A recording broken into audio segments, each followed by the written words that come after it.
بسم اللہ الرحمن الرحیم۔ السلام علیکم۔ درباری ٹی وی یوٹیوب چینل پر آپ سب کو خوش آمدید کہتے ہیں۔ اس دنیا میں کئی قومیں ہیں اور ان قوموں کے کئی مسالک۔ ہر قوم اپنی ثقافت اور تہذیب سے پہچانی جاتی ہے اور ہر تہذیب برسوں سے چلی آ رہی ہے۔ روایات پر آنے والے نسلوں کو بھی عمل کروانے سے پہچانی جاتی ہے۔ تمام تر ریت رواج یا روایات ہم انسانوں کے ہی بنائے گئے ہیں، جو کہ بڑے بزرگ اپنے قبیلے یا قوم کی الگ شناخت کے لیے بنا کر گئے تھے۔ ان پر عمل کرنا ہر حال میں ضروری ہوتا ہے، ورنہ بقول ان بڑے بزرگوں کے ہماری زندگیاں بہت سے مسائل کی ضد میں آ سکتی ہیں۔ کچھ ایسی ہی عجیب و غریب سی رسم کی پاسداری مجھے بھی کرنا پڑی۔ وہ وقت، وہ لمحات میرے لیے بے حد اذیت ناک تھے، مگر حیرت ہوتی ہے ان لوگوں پر جو اپنی بنائی گئی رسوم کو خوشی اور زندگی میں خوشنودی حاصل کرنے کی چابی مانتے ہیں، جنہیں نہ چاہ کر بھی ہمیں پورا کرنا پڑتا ہے۔ آج اس رسم کی بھینٹ مجھے چڑھنا تھا، ایک ایسی رسم جس سے شاید میں مر جاتی، نہیں یقیناً مر جاتی۔ میں نازک اندام سی لڑکی ایک سفید اعلیٰ نسل کے گورے کا مقابلہ کہاں کر سکتی تھی؟ ٹپ ٹپ میرے آنسو بہے تھے۔ ایک پل مجھے اس شخص کا خیال آیا جس کی خاطر مجھے تختہ مشق بنایا جا رہا تھا۔ کیسا شفاق شخص تھا جو میری بے بسی اور گھوڑے کی جارحیت بڑی شان سے دیکھے گا۔ ایسے لوگ کیا مرد کہلانے کے بھی لائق ہیں، جو رسموں کی بھینٹ ہمیشہ عورت کو ہی چڑھاتے ہیں؟ یہ بات تب کی ہے جب میں 19 سال کی تھی، اپنے پورے خاندان میں سب سے زیادہ حسین اور سنجیدہ سی لڑکی۔ میرے ابو کی ملازمت شہر میں تھی، اس لیے میں بچپن سے ہی ابو کے ساتھ شہر میں شفٹ ہو گئی تھی۔ میں اپنے ماں باپ کی اکلوتی بیٹی تھی۔ میں نے شہر سے اعلیٰ تعلیم حاصل کی اور اپنی زندگی کی 19ویں سالگرہ وہیں گزاری۔ پڑھائی مکمل ہو چکی تھی، لہٰذا اب گاؤں سے میری دادی ماں اور تایا جی بار بار ابو کو کال کر کے واپس گاؤں آنے کا کہہ رہے تھے۔ میری دادی ماں کو میرے ماں باپ سے زیادہ میری شادی کی فکر تھی۔ میرا شادی کرنے کا فی الحال کوئی منصوبہ تو نہیں تھا، مگر میں ایک سلجھی اور شرمیلی قسم کی تھی۔ ماں باپ کے سامنے اپنی مرضی کو ترجیح دینا مجھے کبھی آیا ہی نہ تھا، اس لیے وہ جو بھی فیصلہ کرتے میں اس فیصلے میں راضی تھی۔ کچھ دنوں کے بعد ابو نے جاب سے چھٹیاں لی اور ہم واپس گاؤں کے لیے روانہ ہو گئے۔ ابو نے ہمیں یہاں چھوڑ کر واپس شہر چلے جانا تھا۔ میں پہلے بھی کئی بار گاؤں گئی تھی، مگر اب ہمیشہ کے لیے مجھے وہیں رہنا تھا، اور یہ بھی جانتی تھی کہ میری شادی میرے گھر والے گاؤں میں ہی کروائیں گے، سو واپس شہر آنے کا اب کوئی چانس نہ تھا۔ کچھ گھنٹوں بعد ہم اپنے گاؤں پہنچ گئے۔ گاؤں کے شروع میں ہی کھلے میدان اور کھیتوں کے نظارے شروع ہو گئے تھے۔ تبھی ایک میدان میں مجھے بڑا سا شامیانہ لگا دکھائی دیا۔ شاید گاؤں میں کسی کی شادی ہو رہی تھی۔ میں اشتیاق سے اس جانب دیکھنے لگی۔ خیر میری شادی بھی یوں ہی کسی شامیانے میں بٹھا کر کی جانی تھی، یہ تو میں جانتی تھی۔ کچھ ہی دیر میں ہم اپنے آبائی گھر کے سامنے پہنچ گئے۔ دادی ماں اور تایا جی کے ساتھ ساتھ سبھی گھر والوں نے بڑی گرم جوشی سے ہمارا استقبال کیا۔ میں اندر قدم رکھنے ہی والی تھی کہ مجھے عقب سے گھوڑے کے بھاری قدموں کی آواز آئی۔ میں نے پلٹ کر دیکھا تو گھر کے سامنے ایک کھیت چھوڑ کر ایک استبل بنا تھا، جس میں ایک گھوڑا بھاگ کر ہماری جانب بھی آ رہا تھا۔ مجھے گھوڑوں سے بے حد ڈر لگتا تھا۔ اسے عین اپنی جانب آتا دیکھ کر میں خوف سے چیختے ہوئے گھر کے اندر بھاگنے لگی۔ مجھے یوں سہما ہوا دیکھ تائی جی نے گلے لگا لیا اور پریشانی سے دادی ماں کو دیکھنے لگی۔ میری دادی ماں ذرا سخت رویے کی مالک تھی، فوراً غصے سے بولی کہ اب اس گاؤں میں آ چکی ہو، گھوڑوں سے ڈرنا چھوڑ دو۔ تمہیں پتہ ہونا چاہیے ہمارے گاؤں کی روایات کا، جب تک دلہن کو گھوڑوں کے ساتھ۔ دادی ماں کی بات فوراً میری امی نے کاٹ دی، بولی کہ بچی ہے، ڈر گئی ہے، شہر میں اس نے یہ سب نہیں دیکھا، اس لیے کچھ ہی دنوں میں ٹھیک ہو جائے گی۔ دادی ماں کی ادھوری بات میرے اندر کئی سوالات کو پیدا کر گئی۔ امی کا ان کی بات ٹوکنا صاف ظاہر تھا۔ تبھی تائی جی مجھے بہلاتے ہوئے اندر لے جانے لگی۔ سب کے ساتھ گل مل کر میں بالکل بھول چکی تھی تھوڑی دیر پہلے جو بھی ہوا تھا۔ رات ہوئی تو سب نے مل کر کھانا کھایا۔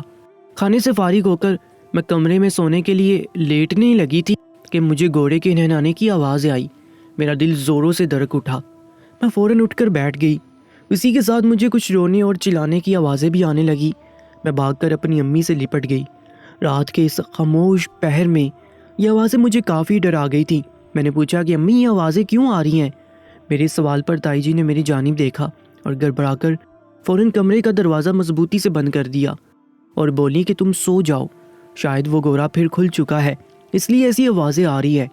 تائی جی کے چہرے سے واضح تھا کہ وہ کچھ چھپا رہی ہیں۔ میں نے انہیں سوالیہ نظروں سے دیکھا اور پھر بولی کہ کیا بات ہے؟ مجھے ایسا کیوں لگ رہا ہے جیسے آپ سب مجھ سے کچھ چھپا رہے ہیں؟ میری بات پر امی بولی کہ ایسا کچھ بھی نہیں ہے، نہ کوئی چھپانے والی بات ہے، اگر کچھ ہے بھی تو تمہیں بہت جلد پتہ چل جائے گا، اب جا کر سو جاؤ۔ میں نے ایک نظر امی اور تائی پر ڈالی اور پھر اپنے بستر پر جا کر لیٹ گئی۔ یہ تو طے تھا کہ کچھ بہت اہم راز تھا جو یہ مجھ سے چھپا رہی تھی۔ وہ شور شرابہ اور چیخنے کی آوازیں مسلسل آ رہی تھی، جیسے کوئی خوف اور درد سے چیخ رہا ہو، اور آواز بھی کسی لڑکی کی ہی تھی۔ نہ جانے کیا ہو رہا تھا اس کے ساتھ جو وہ اس قدر رو رہی تھی، مگر حیرت کی بات تو یہ تھی کہ اسے بچانے یا دیکھنے کے لیے نہ تو میری تائی جی باہر نکلی تھی اور نہ ہی میری امی۔ نہ جانے کب میری آنکھ کھلی اور میں سو گئی۔ صبح سویرے اٹھنے کے بعد دادی ماں نے مجھے اپنے پاس بلایا، بولی آج تیار رہنا، گھر میں کچھ مہمان آ رہے ہیں تم سے ملنے۔ ان کی بات پر میں چونکی، پوچھا کہ آخر کون مہمان آ رہے ہیں؟ میرے سوال پر وہ بولی کہ آج رشتے والے آ رہے ہیں تمہیں دیکھنے، وہ بھی اسی گاؤں سے ہیں، بس 2 گلیاں چھوڑ کر۔ دادی ماں کے الفاظ نے مجھ پر جیسے بم گرایا تھا۔ ابھی تو 1 دن ہوا تھا مجھے یہاں آئے ہوئے اور ابھی ہی رشتے والے مجھے دیکھنے آ رہے تھے۔ میں اندر ہی اندر کافی بے چین سی ہو گئی تھی۔ تبھی گاؤں کی مسجد سے اعلان کی آواز گونجی، جس میں ایک لڑکی کے نماز جنازہ کا اعلان کیا جا رہا تھا۔ ابھی اعلان ہو ہی رہا تھا کہ دادی ماں سرد آہ بھر کر افسوس سے بولی کہ راشدہ کی بہو انتقال کر گئی، ابھی کل ہی تو بیچاری کی رخصتی ہوئی تھی۔ دادی ماں کے الفاظ پر میں غور کر رہی تھی کہ تبھی تائی جی کی آواز گونجی، جنہیں سن کر میں حیرت میں مبتلا ہو گئی۔ دل میں کئی سوالات جنم لینا شروع ہو گئے۔ وہ بولی کہ اماں جی، اب جب دلہن کو پہلی ہی رات گوروں کے پاس بھیجا جائے گا، وہ بھی ایسے اعلیٰ نسل کے، تو بیچاری دلہن کیا کرے گی؟ اس بچی کی تو عمر بھی صرف 16 سال تھی۔ ساری رات چیختی رہی، روتی رہی، مگر کوئی اس کی پکار پر وہاں نہ گیا۔ جب صبح دیکھا تو فوت ہوئی پڑی تھی وہیں استبل میں۔ میں ابھی ان کے ہاں سے ہی ہو کر آ رہی ہوں۔ تائی جی کی بات سن کر میرے رونگٹے کھڑے ہو گئے، جسم پر یوں محسوس ہوا جیسے چیونٹیاں رینگ رہی ہوں۔ میں نے تائی جی کی جانب دیکھا اور پھر دادی ماں کی طرف۔ یہ کیسا انکشاف تھا! شادی کی پہلی رات دلہن استبل میں کیا کر رہی تھی، اور گوروں کا نئی نویلی دلہن سے کیا تعلق؟ میں اسی سوچ میں غرق دادی ماں سے پوچھ بیٹھی تھی کہ دادی ماں، آپ کو وہاں جانا چاہیے، جوان جہاں موت ہے، آخر ایسا کیا ہوا جو وہ مر گئی؟ میرے سوال پر دادی ماں نے آنکھیں سکیڑ کر میری جانب دیکھا، بولی کہ میں ایسی ڈرپوک لاغر کی موت پر افسوس کرنے کیوں جاؤں؟ ایک گھوڑا نہیں سنبھالا گیا، چھوٹا سا تو کام کرنا تھا، وہ بھی نہیں کر سکی۔ میری نظر میں ایسی لڑکی دغا باز ہے جو نہ شوہر کی بن کر رہ سکتی ہے اور نہ ہی اس سے وفادار ہو سکتی تھی۔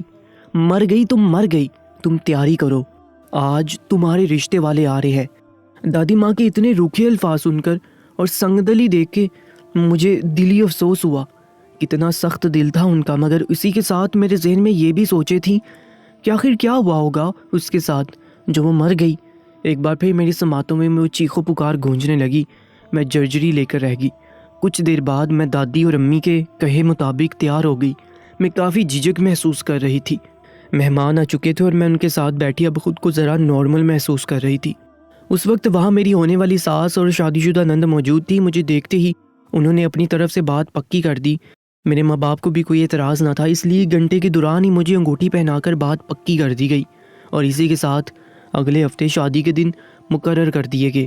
میں تھوڑی بہت پریشان ہوئی۔ مجھے تجسس تھا کہ آخر میرے ہونے والا شوہر کیسا ہوگا، کون ہوگا، پڑھا لکھا ہوگا بھی کہ نہیں، شکل و صورت اور کردار کا کیسا ہوگا۔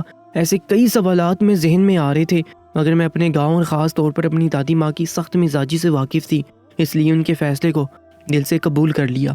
یہاں پر مہندی کا کوئی رواج نہ تھا، ایک ہی دن نکاح اور دعوت ولیمہ کا اہتمام کیا جاتا تھا۔ میری امی خوش تھیں، مگر اس کے ساتھ ہی میں نے ان کے چہرے پر پریشانی کے آثار بھی دیکھے تھے۔ جیسے جیسے دن گزرتے جا رہے تھے، میری بے چینی اور عجیب سا خوف مزید بڑھتا جا رہا تھا۔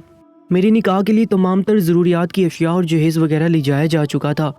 تبھی ایک دن جب میں کمرے میں سو رہی تھی تو اچانک کچھ آوازوں نے میری نیند میں خلل ڈالا۔ وہ آوازیں مجھے سرگوشی نما سنائی دے رہی تھی، جیسے کوئی رازدارانہ گفتگو کر رہا ہو۔ میں پوری طرح جاگ گئی، مگر اپنی آنکھیں نہیں کھولی۔ تبھی جو الفاظ مجھے سنائی دیے، انہیں سننے کے بعد میرا وجود سوکھے پتے کی مانند تھر تھر آ گیا۔ پورے وجود میں ایک سنسنی کی لہر دوڑ گئی۔ میری امی تائی جی کو کہہ رہی تھی کہ شبانہ کی شادی قریب آ رہی ہے، مجھے خوشی ہے کہ وہ اپنے گھر کی ہو جائے گی۔ شہزاد ایک اچھا اور سمجھدار لڑکا ہے، مگر جیسے جیسے دن قریب آ رہے تھے مجھے بے حد فکر ہونے لگی اپنی بچی کی۔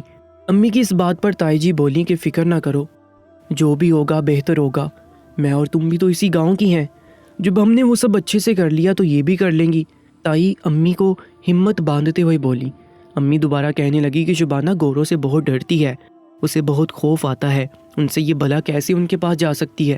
مجھے بہت ڈر لگ رہا ہے یہ سوچ کر، کاش ایسی رسم نہ بنی ہوتی ہمارے گاؤں کی۔ امی کے الفاظ نے میرے اندر طوفان کھڑا کر دیا۔ تجسس کے مارے میرا دماغ سن ہونے لگا۔ آخر ایسا کیا تھا جو وہ مجھ سے چھپا رہی تھی؟ اب ایک اور پریشانی نے مجھے گھیر لیا تھا۔ میں یہ کیسے بھول گئی تھی کہ اس رات جس لڑکی کی چیخو پکار کی آوازیں آ رہی تھی وہ پہلی رات کی دلہن تھی، اور پھر اسی کی صبح موت واقع ہوگی۔ میرے ذہن سے تو بالکل ہی نکل چکا تھا کہ شادی تو 2 دن بعد میری بھی تھی، تو کیا میرے ساتھ بھی ایسا کچھ ہونا تھا؟ کیا مجھے بھی اس استبل میں لے کر جایا جانا تھا؟ میں سانس روک کر ان کی ساری باتیں سنتی رہی، جن میں سے کچھ میری سمجھ سے باہر ہو رہی تھی۔ میں مزید خاموش نہیں رہنا چاہتی تھی، مجھے اس بات کی وضاحت چاہیے تھی۔ میں فوراً اٹھی اور جا کر اپنی امی اور تائی کے پاس کھڑی ہوگی۔ میرے تاثرات بانپ کر ان کے چہرے کے رنگ اڑے۔ وہ ہڑبڑا کر بولی کہ ایسے کیوں دیکھ رہی ہو؟ میں نے سوالیہ نظروں سے دیکھتے ہوئے کہا کہ میں نے آپ دونوں کی ساری باتیں سن لی ہیں، مجھے بتائیں کہ سچ کیا ہے؟ وہ لڑکی کیوں مری؟ کیا ہوا تھا اس رات اس کے ساتھ؟ وہ کیوں اتنا چیخ رہی تھی؟ وہ گوروں کے استبل میں کیا کر رہی تھی؟ میری بات سن کر میری ماں نے مجھ سے نظریں چرا لی، جبکہ تائی جی ٹھنڈی سانس بھر کر میری امی سے بولی کہ اب لگتا ہے سچ بتانے کا وقت آ چکا ہے، بہتر ہے کہ اسے سب سچ بتا دیا جائے، اسی میں بہتری ہے۔ شادی میں 2 دن رہ چکے ہیں اور سچائی جان کر یہ بھی خود کو ان سب کے لیے تیار کر لے گی۔ تائی کے یہ الفاظ میری سانس کی رفتار کو مزید آہستہ کر کے مجھے اپنا بلڈ پریشر تجسس اور خوف سے مزید کم ہوتا محسوس ہو رہا تھا۔ میری امی نے میری طرف دیکھا، بولنا شروع ہوئی۔ ان کے الفاظ میں بالکل سانس روکے سن رہی تھی۔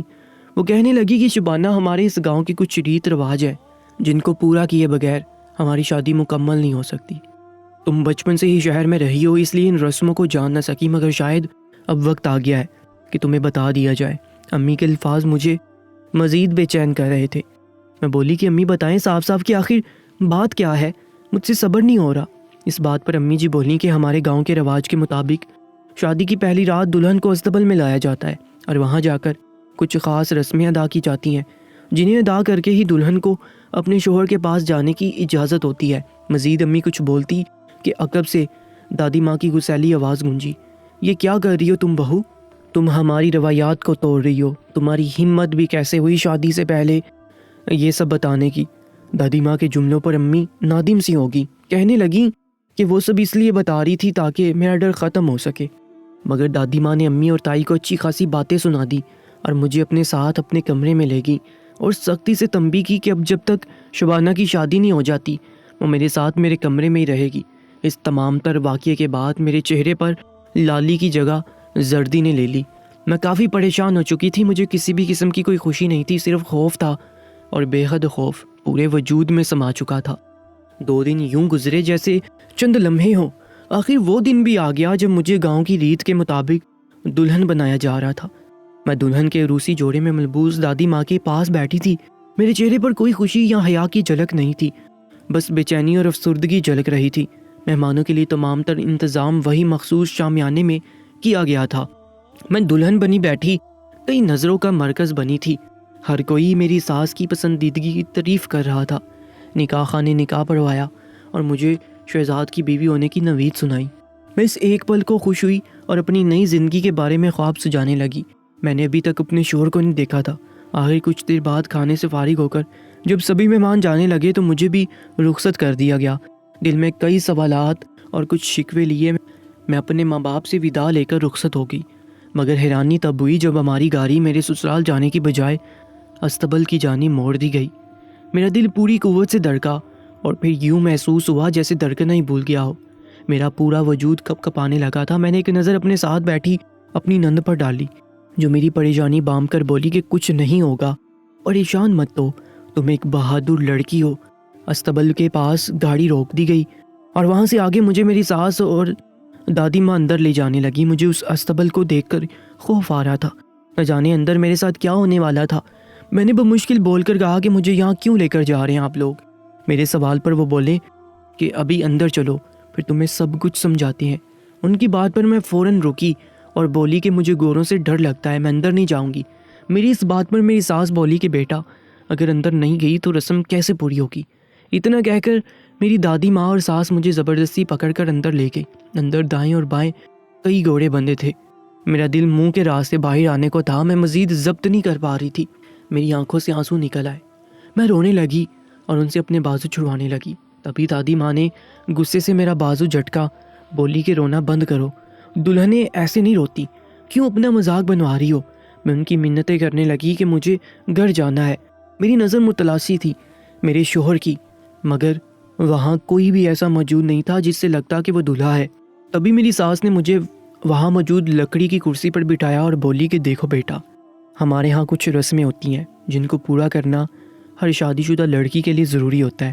ایسا کرنے سے ایک تو یہ پتہ چلے گا کہ تم اپنے شوہر کے ساتھ کتنی وفادار رہو گی، اور دوسرا یہ کہ تم اپنے سسرال والوں کے لیے ان کی رضا کے لیے کس حد تک جا سکتی ہو۔ ہر وہ لڑکی جو اس رسم کو ٹھیک سے انجام دے گی وہ اپنے سسرال میں عزت سے جی رہی ہے، مگر وہی کچھ لڑکیاں ڈر اور خوف سے اپنی زندگی سے ہاتھ دھو بیٹھی۔ تم ایک اچھی لڑکی ہو، اس لیے بہادر بنو اور جو بہادر خان صاحب کہتے ہیں وہ کرو۔ میرے ہاتھ پاؤں مفلوج ہو چکے تھے، میرا دل چاہا میں وہاں سے بھاگ جاؤں، مگر میری ٹانگیں میرا ساتھ نہیں دے رہی تھی۔ بہادر خان ایک اڈھیر عمر کے بابا تھے جو لاٹھی پکڑ کر چلتے ہوئے میرے پاس آئے، میرے سر پر ہاتھ رکھا، بولے کہ تم نے اب ایک کام کرنا ہے۔ اس کے بعد وہ جو بولے میری روح مجھے جسم سے الگ ہوتی محسوس ہوئی۔ میں چکرا کر اپنی ساس کے کندھے پر گری۔ یہ کیسا گاؤں تھا، کیسے رواج تھے! مجھے اس پل وہاں موجود ہر شخص پر شدید غصہ آیا، یہاں تک کہ اپنے شوہر پر بھی، جسے میں نے دیکھا بھی نہیں تھا۔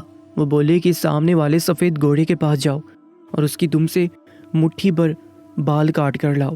وہ باقاعدہ مجھے کینچی پکڑاتے ہوئے بولے۔ میں زاروں زار رونے لگی اور دادی ماں سے لپٹ گئی کہ نہیں، میں یہ نہیں کر سکتی، مجھے بہت ڈر لگتا ہے۔ مگر میری سنتا کون؟ سب تو وہاں میرے دشمن بنے تھے۔ انہوں نے میری ایک نہ سنی اور مجھے بال کاٹنے کے لیے آگے بھیجا۔ میں ڈرتے ڈرتے قدم اٹھاتی گوروں کی سمت بھاگنے لگی۔ 10 قدم کی دوری پر وہ گھوڑا موجود تھا۔ مجھے شدید ڈر محسوس ہو رہا تھا۔ میں بچوں کی طرح روتے ہوئے کہنے لگی مجھے یہ شادی نہیں کرنی، مجھے واپس شہر جانا ہے۔ میری بات سنتے ہی دادی ماں غصے سے آگے بڑھی اور مجھ پر ہاتھ اٹھا دیا۔ مجھے تھپڑ لگتا اس سے پہلے ہی میری ساس نے ان کا ہاتھ پکڑ لیا تھا۔ وہ مجھے کئی باتیں سنانے لگی۔ میں جان چکی تھی کہ بچنے کا کوئی راستہ نہیں۔ میں دوبارہ سے گھوڑے کی جانب بڑھی۔ ابھی چند قدم دور تھی کہ ایک لڑکا باہر سے بھاگتا ہوا اندر آیا۔ میں مسلسل رو رہی تھی۔ میں بمشکل گھوڑے سے 2 فٹ دور کھڑی تھی، اب کپکپاتے ہاتھوں سے اس کی دم کو پکڑنے ہی والی تھی کہ گھوڑا دیکھتے ہی دیکھتے پیچھے مڑا۔ اس نے اپنی ٹانگ مجھے مارنے کے لیے اٹھائی۔ اسی پل اس لڑکے نے آگے بڑھ کر مجھے جھٹکے سے اپنی جانب کھینچا۔ میں اور وہ دونوں ہی زمین پر گرے تھے۔ گھوڑے کی ٹانگ میرے سر پر لگنے سے تو بچ گئی، مگر وہاں بایاں بازو اس کی ضد میں آ چکا تھا۔ میں درد سے کڑا اٹھی، جبکہ گھوڑا ابھی بھی مشتعل انداز میں اچھل کر ہماری جانب آ رہا تھا۔ اس لڑکے نے مجھے اٹھایا اور غصے سے میری ساس اور دادی ماں کو جھڑکنے لگا۔ میں ڈر و خوف کی مورت بنی اس کے ساتھ کھڑی اس کا چہرہ دیکھنے لگی۔ ایک خوبرو میری ہی عمر کا لڑکا تھا۔ وہ کہیں سے بھی اس گاؤں کے ان پڑھ لوگوں جیسا نہیں لگ رہا تھا۔ اس کے بات کرنے کے انداز سے میں پہچان گئی تھی۔ میں خیالوں سے تب باہر نکلی جب اس نے میری ساس کو ماں کہہ کر پکارا۔ آپ ایسا کیسے کر سکتی ہیں ماں؟ جو میں نے کہا تھا کہ مجھے ایسی کسی بھی رسم کا حصہ نہیں بننا، تو پھر کیوں آپ مجھے دھوکے سے گھر بھیج کر میری بیوی کو یہاں لے کر آئیں؟ اپنے یہ رواج اور رسمیں خدا را بند کریں۔ کتنی معصوم لڑکیوں کی زندگیاں برباد کریں گی آپ؟ گھوڑوں کے بال کاٹ کر اس سے شوہر کی نظر اتار کر انہیں جلانے سے کون سا ثواب مل جاتا ہے ماں؟ کیا گھوڑے کے بال ہی سے عمر دراز ہوتی ہے یا سسرال میں عزت ملتی ہے؟ یہ سارے جذبات تو دل سے آتے ہیں، کسی جانور کے بالوں کے محتاج نہیں ہوتے ایسے رشتے۔ وہ لڑکا شہزادہ تھا اور میرا شوہر بھی۔ میں یکٹک اسے دیکھ کے گئی، گویا میرا سارا ڈر اور بے چینی دور ہو گئی ہو۔ وہ تو میری سوچ سے بالکل برعکس نکلا تھا، بالکل میری طرح ہی سمجھدار اور ایسی رسوم کو نہ ماننے والا۔ دادی ماں اور ساس شرمندہ تھی، مگر ان کی انہی رسومات کی وجہ سے گاؤں کی کئی لڑکیاں یا تو فوت ہو چکی تھیں یا پھر اپنی ایک آنکھ ضائع کروا چکی تھی یا ہاتھ پاؤں توڑوا چکی تھی۔ اس واقعے کے بعد میری دادی ماں اور ساس کی آنکھیں کھلیں، مگر باقی کا گاؤں ابھی بھی ایسی رسومات پر بڑے شوق سے عمل کرواتا ہے۔ میری دادی ماں شرمندہ تھی، جبکہ ساس صبح شام کال کر کے معافیا مانگتی۔ اسی شام استبل سے میرا شوہر مجھے لے کر شہر آ گیا، چونکہ وہ بھی شہر میں ہی لکھ پڑھ کر اچھی نوکری کر رہا تھا۔ ہماری شادی کو 1 ماہ گزر چکا تھا، مگر میرا شوہر اپنے خاندان والوں سے سخت ناراض تھا۔ ہم اپنی زندگی میں آگے بڑھ چکے ہیں اور بے حد خوش ہیں، مگر ہاں، اس شام گھوڑے کی ٹانگ لگنے کی وجہ سے میرا بایاں بازو ضرور مفلوج ہو گیا تھا، مگر ڈاکٹرز کا کہنا تھا کہ کچھ ماہ کی احتیاط سے وہ بھی دوبارہ سے حرکت کرنے لگے گا۔